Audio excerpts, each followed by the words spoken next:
प्रणाम। मैं कीर्ति शुक्ला, मैं ज्ञानपुर भदोही की रहने वाली हूँ। मैं सुकन्या केयर में डायरेक्टर हूँ। मुझे सुकन्या केयर में काम करते हुए 9 महीने हो चुके हैं और जहाँ तक मैंने आज तक कंपनियाँ देखी हैं वहाँ पे महिलाओं को दबाया जाता है, लेकिन हमारी सुकन्या केयर कंपनी महिलाओं को सर्वोच्च पे रखती है। ये एक ऐसा प्लेटफॉर्म है जहाँ पे प्लेटफॉर्म क्या कहा जाए, ये एक ऐसा मंदिर है। सुकन्या केयर एक मंदिर है जहाँ पे महिलाओं को उनके हर उस रोग से बचाया जाता है। जैसे कि 15 से 20 साल तक जिन महिलाओं को बच्चा नहीं हुआ है, वो बच्चा उन्हें होने लगा है, वो गर्भ धारण कर रही हैं इस पैड को लगाने से। अटूट विश्वास। जिसे बीपी और शुगर का रोग है वो ठीक हो जा रहे हैं। ब्लड कैंसर तक हमारे सुकन्या केयर में ठीक हो रहा है। मिर्गी का झटका ये भी ठीक हो जा रहा है। ये सिर्फ और सिर्फ एक अटूट विश्वास है। इसके साथ साथ हमारा सुकन्या केयर उन महिलाओं को इतना सम्मान देता है कि वो जो उन्हें घर में सम्मान नहीं मिलता है वो हमारे सुकन्या केयर में सम्मान मिलता है। हमारे घर के जो पुरुष हैं वो जितनी सैलरी नहीं उठाते हैं, वो महिलाएं जो हमारे सुकन्या केयर में काम करती हैं वो उठाती हैं।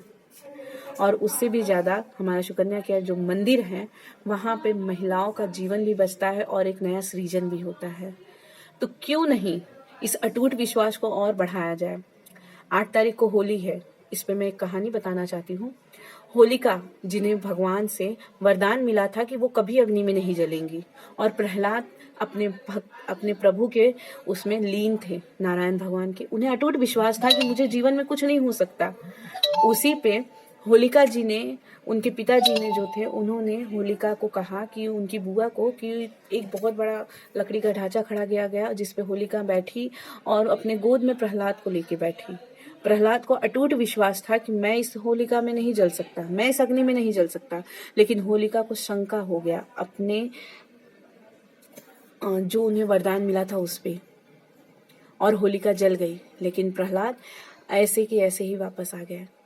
एक अटूट विश्वास। यही विश्वास मैं आप महिलाओं को चाहती हूँ। आप लोगों में ये विश्वास है कि आप लोग उन 14 महिलाओं को बचा सकती हैं। एक फ्रेंचाइजी कर लीजिए 6,930 का, जिसमें 14 किट जाता है। आप हर महिला को बचा सकती हैं। और आप और मैं ही जानते हैं कि दुनिया में जो दर्द होता है महिला को पीरियड के समय, जो ना माँ बनने का जो बांझ शब्द होता है, वो कितना कठिन होता है। तो मेरी ये आप लोगों से आशा नहीं, विश्वास है मुझे